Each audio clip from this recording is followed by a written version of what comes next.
আচ্ছা, আমাদের বাংলা ছবি আরেকজন সুপারস্টার দেবের একটা ভালো নাম আছে জানেন, দীপক অধিকারী। তো এরকম আমরা যে আচ্ছা আমাদের মধ্যে ফরাসদা উপস্থিত আছে, এরকম একজন মানুষ, এরকম একজন বাঙালি, পুরো খাঁটি বাঙালি, একদম 24 ক্যারেট। তো এরকম একজন বাঙালি, ওনার ভালো নাম আমরা সবাই জানি, খরাজ মুখার্জি। ওনার ডাকনাম জানেন কেউ? আচ্ছা দেখা যাক। দাদা, তোমার ডাকনামটা আজকে তুমি আমাদের সবাইকে বলবে। তোমার ভালো নাম তো খরাজ মুখার্জি, আমরা সবাই জানি। আরে ভাই, শিল্পীদের কোনো পার্মানেন্ট ডাক নাম হয় না। তাই না? আরে এই তো এখনই সঞ্চালক ভাই আমাকে কি নামে ডাকলেন?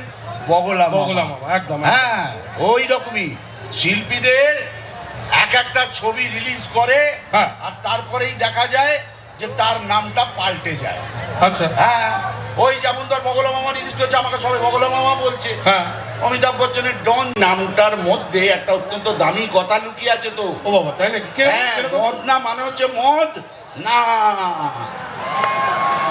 দেখুন, আপনাদের দেওয়া ভালো নাম পেয়েছেন, ডাক নাম যেটা মদ। আচ্ছা, আমার একটা কথা মনে হচ্ছে জানো, বল, তোমার আরো একটা ভালো ডাক নাম আছে। কি বল? মারবে না তো বললে? আরে মারবো কেন? এই সত্যি কথা বলো। আরে তুই বল না। এই রাগারাগি করবে না তো? না, কিছু করবো না, বল। শিওর তো? হ্যাঁ, হ্যাঁ, একদম ঠিক। একদম। আচ্ছা, তোমার আরো একটা নাম হচ্ছে মদন। হ্যাঁ, মদনাও বলে, মদনও বলে। হ্যাঁ হ্যাঁ হ্যাঁ, ভালোবেসে বলো তো। হ্যাঁ। এরও কিন্তু একটা খুব গভীর অর্থ আছে জানো। কি?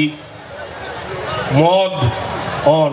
লে, আমি সুইচ অফ করার চেষ্টা করছি, অন করে দিচ্ছি। আরে বাবা, আমি অর্থ বললাম, নামের একটা অর্থ